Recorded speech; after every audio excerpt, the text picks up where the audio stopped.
All right. So what I have is this is a audio recording of the excerpt from I Know Why the Caged Bird Sings from Maya Angelou. On April 4th, 1928, Maya Angelou was born Marguerite Johnson in St. Louis, Missouri. The name Maya came from her little brother Bailey, who called her Maya Sister. Angelou is a poet, author, playwright, dancer, performer, film producer, and director and champion of civil rights. In 1992, she was honored by being asked to read an original poem at the inauguration of Bill Clinton as president.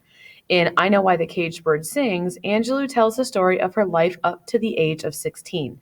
The book is the first in a series of autobiographical works. And here is our excerpt from I Know Why the Caged Bird Sings. When I was 3 and Bailey 4, we had arrived in the musty little town, wearing tags on our wrists which instructed, to whom it may concern, that we were Marguerite and Bailey Johnson Jr., from Long Beach, California, en route to Stamps, Arkansas, the care of Miss Annie Henderson. Our parents had decided to put an end to their calamitous marriage, and father shipped us home to his mother. A porter had been charged with our welfare. He got off the train the next day in Arizona, and our tickets were pinned to my brother's inside coat pocket. I don't remember much of the trip, but after we reached the segregated southern part of the journey, things must have looked up. Negro passengers who always travel with loaded lunch boxes felt sorry for the poor little motherless darlings and piled us with cold fried chicken and potato salad. Years later, I discovered that the United States had been crossed thousands of times by frightened Black children traveling alone to their newly affluent parents in northern cities or back to grandmothers in southern towns when the urban North reneged on its economic promises. The town reacted to us as inhabitants and reacted to all things new before our coming. And it regarded us while without curiosity but with caution, and after we were seen to be harmless and children, it closed in around us as a real mother embraces a stranger's child, warmly but not too familiarly. We lived with our grandmother and uncle in the rear of the store. It was always spoken with a capital, which she had owned for some 25 years. Early in the century, Mama, we soon stopped calling her grandmother, sold lunches to the sawman in the lumber yard, East Stamps, and the seedman at the cotton gin, West Stamps. Her crisp meat pies and cool lemonade, when joined to her miraculous ability to be in two places at the same time, assured her business success. From being a mobile lunch counter, she set up a stand between the 2 points of fiscal interest and supplied the workers' needs for a few years. She had the store built in the heart of the Negro area. Over the years, it became the lay center of activities in town. On Saturdays, barbers sat their customers in the shade on the porch of the store, and the troubadours, on their ceaseless crawlings through the South, leaned across its benches and sang their sad songs of the Brazos while they played juice harps and cigar box guitars. The former name of the store was the WM, Johnson General Merchandise Store. Customers could find food stamps or staples, a good variety of colored thread, mash for hogs, corn for chicken, coal oil for lamps, light bulbs for the wealthy, shoestrings, hair dressing, balloons, and flower seeds. Anything not visible only to be ordered. Until we became familiar enough to belong to the store and it to us, we were locked up in a funhouse of things where the attendant had gone home for the day. Each year, I watched the field across from the store turn caterpillar green, then gradually frosty white. I knew exactly how long it would be before the big wagons would pull into the front yard and load onto the cotton pickers at daybreak to carry them to the remains of the slavery's plantations. During the picking season, my grandmother would get out of bed at 4 o'clock. She never used an alarm, and creep down to her knees and chant in a sleep-filled voice. Our Father, thank you for letting me see this new day. Thank you that you didn't allow the bed I lay on last night to be my cooling board, nor my blanket my winding sheet. Guide my feet this day along the straight and narrow, and help me put a bridle on my tongue. Bless this house and everyone in it. Thank you in the name of your Son, Jesus Christ. Amen. Before she had quite arisen, she called her names and issued orders, and pushing her large feet into homemade slippers and across the barely lye-washed wooden floor to light the coal lamp. The lamplight in the store gave a soft, make-believe feeling to our world which made me want to whisper and walk about on tiptoe. The odors of onions and oranges and kerosene had been mixing all night and wouldn't be disturbed until the wooden slat was removed from the door and the early morning fresh air forced its way with the bodies of people who had walked miles to reach the pickup place. Sister, I'll have 2 cans of sardines. I'm going to work so fast today, I'm going to make you look like you standing still. Let me have a hunk of cheese and some sody crackers. Just give me a couple of them fat peanut patties. That would be from a picker who was taking his lunch. The greasy brown paper sack was stuck behind the bib of his overalls. He'd used the candy as a snack before noon. Sun called the workers to rest. In those tender mornings, the store was full of laughing, joking, boasting, and bragging. One man was going to pick 200 pounds of cotton and another 300. Even the children were promising to bring home 4 bits and 6 bits. The champion picker of the day was to be the hero of the dawn. If he prophesied that the cotton in today's field was going to be sparse and stick to the bowls like glue, every listener would grunt a hearty agreement. The sound of the empty cotton sacks dragging over the floor and the murmurs of waking people were sliced by the cash register as we rang up 5-cent sales. In the morning, sounds and smells were touched with the supernatural. The late afternoon had all the features of the normal Arkansas life. In the dying sunlight, the people dragged rather than their empty cotton sacks. Brought back to the store, the pickers would step out of the backs of trucks and fold down dirt disappointed to the ground. No matter how much they had picked, it wasn't enough. Their wages wouldn't even get them out of debt to my grandmother, not to mention the staggering bill that waited on them at the white commissary downtown. During these years in stamps, I met and fell in love with William Shakespeare. He was my first white love. Although I enjoyed and respected Kipling, Poe, Butler, Thackeray, and Henley, I saved my young and loyal passion for Ball Lawrence Dunbar, Langston Hughes, James Welton Johnson, and W.E.B. Du Bois' litany in Atlanta. But it was not Shakespeare who said, "When in disgrace with fortune and men's eyes." It was a state in which I felt myself most familiar. I pacified myself about his whiteness by saying that after all he had been dead so long, it couldn't matter to anyone anymore. Bailey and I decided to memorize a scene from The Merchant of Venice, but we realized that Mama would question us about the author and that we'd have to tell her that Shakespeare was white, and it wouldn't matter to her whether he was dead or not. So we chose The Creation by James Welton Johnson instead. Weighing the half-pounds of flour, excluding the scoop, and depositing them dust-free into the thin paper sacks held a simple kind of adventure for me. I developed an eye for measuring how full a silver-looking ladle of flour, mash, meal, sugar, or corn had to be to push the scale indicator over the 8 ounces or 1 pound. When I was absolutely accurate, our appreciative customers used to admire. Sister Henderson sure got some smart grandchildrens. If I was off to the store's favor, the eagle-eyed woman would say, "Put some more in that sack, child. Don't you try to make your profit off of me." Then I would quietly but persistently punish myself. For every bad judgment, the fine was no silver-wrapped kisses, the sweet chocolate drops I loved more than anything in the world, except Bailey, and maybe canned pineapples. My obsession with pineapples nearly drove me mad. I dreamt of the days when I would be grown and be able to buy a whole carton for myself alone. Although the syrupy golden rings sat in their exotic cans on our shelves year round, we only tasted them during Christmas. Mama used to juice to make almost black fruit cakes. Then she lined heavy soot-encrusted iron skillets with the pineapple rings for rich upside-down cakes. Bailey and I received 1 slice each, and I carried mine around for hours, shredding off the fruit until nothing was left except the perfume on my fingers. I'd like to think that my desire for pineapples was so sacred, and I wouldn't allow myself to steal a can, which was possible, and eat it alone out in the garden. But I'm certain I must have weighed the possibility of the scent exposing me and didn't have the nerve to attempt it. Until I was 13 and left Arkansas for good, the store was my favorite place to be. Alone and empty in the mornings, it looked like an unopened present from a stranger. Opening the front doors was pulling the ribbon off the unexpected gift. The light would come in softly. We faced north. Easing itself over the shelves of mackerel, salmon, tobacco, thread, it fell flat on the big vat of lard, and by noontime during the summer, the grease had softened to a thick soup. Whenever I walked into the store in the afternoon, I sensed that it was tired. I alone could hear the slow pulse of the job half done.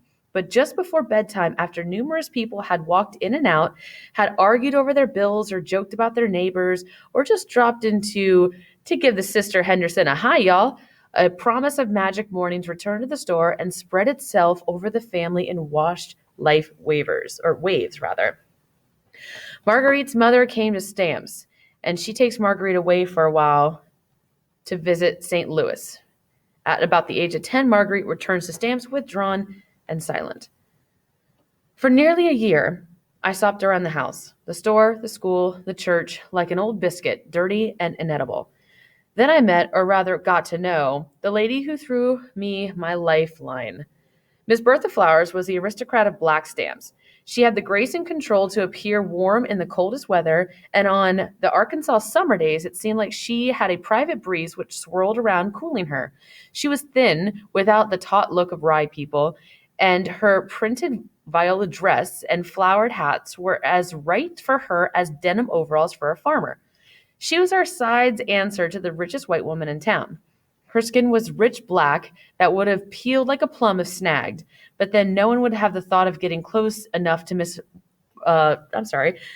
Flowers to ruffle her dress, let alone snag her skin. She didn't encourage familiarity. She wore gloves, too. I don't think I ever saw Miss Flowers laugh, but she smiled often, a slow widening of her thin black lips to show even small white teeth, then the slow, effortless closing. When she chose to smile on me, I always wanted to thank her. The action was so graceful and inclusively benign. She was one of the few gentlewomen I've ever known and has reminded throughout my life the measure of what human can be. Mama had a strange relationship with her. Most often, when she passed on the road in front of the store, she spoke to Mama in that soft yet carrying voice. Good day, Mrs. Henderson, Mama responded with a, How you, Sister Flowers? Mrs. Flowers didn't belong to our church, nor was she Mama's familiar. Why on earth did she insist on calling her sister Flowers? Shame made me want to hide my face. Miss Flowers deserved better than to be called sister. Then Mama left the verb out. Why not? How are you, Mrs. Flowers? With the unbalanced passion of the young, I hated her for showing her ignorance to Mrs. Flowers. It didn't occur to me for many years that they were as alike as sisters, separated only by formal education. Although I was upset, neither of the women was in the least shaken by what I thought of an unceremonious greeting. Mrs. Flowers would continue her easy gait up the hill to her little bungalow, and Mama kept on shelling peas or doing whatever had brought her to the front porch. Occasionally, though Mrs. Flowers would drift off the road and down to the store, Mama would say to me, Sister, you go out and play. And as I left, I would hear the beginning of an intimate conversation, Mama persistently using the wrong verb or none at all. Brother and Sister Wilcox is surely the meanest. Is Mama? Is? Oh, please not. Is Mama for two or more? But they talked, and from side of the building where I waited on the ground to open up and swallow me, I heard the soft voice Mrs. Flowers and the textured voice of my grandmother merging and melting. They were interrupted from time to time by giggles that must have come from Mrs. Flowers. Mama never giggled in her life. Then she was gone. One summer afternoon, sweet milk fresh in a memory, she stopped at the store to buy provisions. Another Negro woman of her health and age would have been expected to carry the paper sacks home in one hand, but Mama said, Sister Flowers, I'll send Bailey up to your house with those things. She smiled that slow, drag smile. Thank you, Mrs. Henderson. I prefer Marguerite, though. My name was beautiful when she said it. I've been meaning to talk to her anyway. They gave each other age group looks. Mama said, Well, that's all right then. Sister, go and change your dress. You're going to Sister Flowers. The shift robe was a maze. What on earth did one put on to go to Mrs. Flowers' house? I knew I shouldn't put on a Sunday dress. It might be sacrilegious. Certainly not a house dress, since I was already wearing a fresh one. I chose a school dress, naturally. It was a formal without suggesting that going to Mrs. Flowers' house was equivalent of attending church. I trusted myself back into the store. Now don't you look nice? I had chosen the right thing for sure. Mrs. Henderson, you make most of the children's clothes, don't you? Yes, ma'am. Sure do. Store-bought clothes ain't hardly worth any of the thread it takes to stitch them. I'd say you sure do a lovely job, though. So neat. That dress looks so professional. Mama was enjoying the seldom received compliments. Since everyone we knew, except Mrs. Flowers, of course, could sew contemptuously, Praise was rarely handed out for the commonly practiced craft. I try with the help of the Lord, Sister Flowers, to finish the inside just like I does the outside. Come here, sister. I buttoned up the collar and tied the belt apron like in back. Mama told me to turn around. With one hand, she pulled the strings and the belt fell free at both sides of my waist. Then her large hands were at my neck, opening the button loops. I was terrified. What was happening? Take it off, sister. She had her hands on the hem of the dress. I don't need to see the inside, Mrs. Henderson. I can tell. But the dress was over my head and my arms were stuck in the sleeves. Mama said, "That'll do. See here, Sister Flowers? I've French seams around the armholes. Through the cloth film, I could see the shadow approach. That makes it last longer. Children these days would bust out of sheet metal clothes. They're so rough." "That's a very good job, Mrs. Henderson. You should be proud. You can put the dress back on, Marguerite." "No, ma'am, pride is a sin, and according to the good book, it goeth before a fall." "That's right, so the Bible says. It's a good thing to keep in mind. I wouldn't look at either of them. Mama hadn't thought of taking off my dress in front of Mrs. Flowers would kill me stone dead. If I had refused, she would have thought I was trying to be womanish and might have remembered St. Louis. Mrs. Flowers had known that I would be embarrassed, and that was even worse. I picked up the groceries and went out to wait in the hot sunshine. It would be fitting if I got sunstroke and died before they came out. Just dropped dead on the slanting porch. There was a little path between the rocky road, and Mrs. Flowers walked in front, swinging her arms and picking her way over the stones. She said without turning her head to me, "I hear you're doing very good schoolwork, Marguerite, but that's all written. Teachers report that they have trouble getting you to talk in class. We passed the Triangle Farm on our left, and the path widened and allowed us to walk together." I hung back in the separate, unasked, and unanswerable questions. "Come and walk along with me, Marguerite." I couldn't have refused even if I wanted to. She pronounced my name so nicely, or more correctly, she spoke each word with such clarity that I was a foreigner who didn't understand English could have understood her. "No one is going to make you talk. Possibly no one can. But bear in mind, language is man's way of communicating with his fellow man, and it is in language alone that we separate him from the lower animals." It was totally a new idea to me, and I would need time to think about it. "Your grandmother says you read a lot, every chance you get. That's good, but not good enough. Words mean more than what is set down on paper. It takes the human voice to infuse them with the shades of deeper meaning. I memorized the part of the human voice infusing words. It seemed so valid and poetic." She said she was going to give me some books and that not only I must read them aloud. She suggested I try to make a sentence sound in as so many different ways as possible. "I'll accept no excuse if you return a book to me that has been badly handled. My imagination is boggled at the punishment I would deserve if in fact I did abuse a book of Mrs. Flowers. Death would be too kind and brief." The odors in the house surprised me. Somehow, I was never connected to Mrs. Flowers with food or eating or any common experience of common people. There must have been an outhouse too, but my mind never recorded it. The sweet scent of vanilla had met us as she opened the door. "I made tea cookies this morning. You see, I had planned to invite you for cookies and lemonade so we could have this little chat. The lemonade is in the icebox." It followed that Miss Flowers would have had ice on an ordinary day when most families in our town bought ice late on Saturdays, only a few times during the summer to be used in the wooden ice cream freezers. She took the bags from me and disappeared through the kitchen door. I looked around the room that I had never in my wildest fantasies imagined I would see. Brown photographs leered or threatened from the walls, and the white, freshly done curtains pushed against themselves and against the wind. I wanted to gobble up the room entire and take it to Bailey, who would help me analyze and enjoy it. "Have a seat, Marguerite, over there by the table." She carried a platter covered with a tea towel. Although she warned that she hadn't tried her hand at baking sweets for some time, I was certain that, like everything else about her, the cookies would be perfect. They were flat, round wafers, slightly browned on the edges and a butter yellow in the center.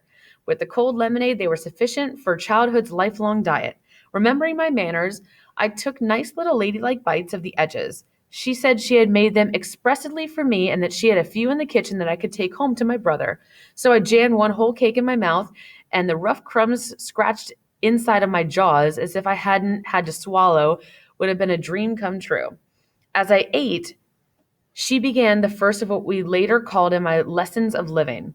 She said that I must always be intolerant of ignorance, but understanding of illiteracy. That some people unable to go to school were more educated and more intelligent than college professors. She encouraged me to listen carefully to what country people called mother wit, that in those homely sayings was crouched the collective wisdom of generations. When I finished the cookies, she brushed off the table and brought a thick, small book from the bookcase. I had read A Tale of Two Cities and found it up to my standards as a romantic novel. She opened the first page, and I heard poetry for the first time in my life. It was the best of times, it was the worst of times. Her voice slid in and curved down through and over the words. She was nearly singing. I wanted to look at the pages. Were they the same ones I had read? Or were there notes, music lined on the pages, as in a hymn book? Her sound began cascading gently. I knew from listening to 1,000 preachers that she was nearly the end of her reading, that I hadn't really heard her to understand a single word. How did you like that? It occurred to me that she expected a response. The sweet vanilla flavor was on my tongue, and her reading was a wonder in my ears. I had to speak. I said, "Yes, ma'am." It was the least I could do, but it was the most also. There's one more thing. Take this book of poems and memorize one for me. Next time you pay me a visit, I want you to recite. I have tried often to search behind the sophistication of years for the enchantment I so easily found in those gifts. The essence escapes, but its aura remains. To be allowed, no, invited into the private lives of strangers and to share their joys and fears was a chance to exchange the southern bitter wormwood for a cup of mead with Beowulf, or a hot cup of tea and milk with Oliver Twist. When I said aloud, "It is a far, far better thing that I do than I have ever done," tears of love filled my eyes at my selflessness. On the first day, I ran down the hill and into the road. Few cars ever came along it, and I had the good sense to stop running before I reached the store. I was liked, and what a difference it made. I was respected not only as Mrs. Henderson's grandchild or Bailey's sister, but just for being Marguerite Johnson. Childhood's logic never asks to be proved. All conclusions are absolute. I didn't question why Mrs. Flowers had singled me out for attention, nor did it occur to me that Mama might have asked her to give me the little talking to. All I cared about was that she had made tea cookies for me and read to me from her favorite book. It was enough to prove that she liked me.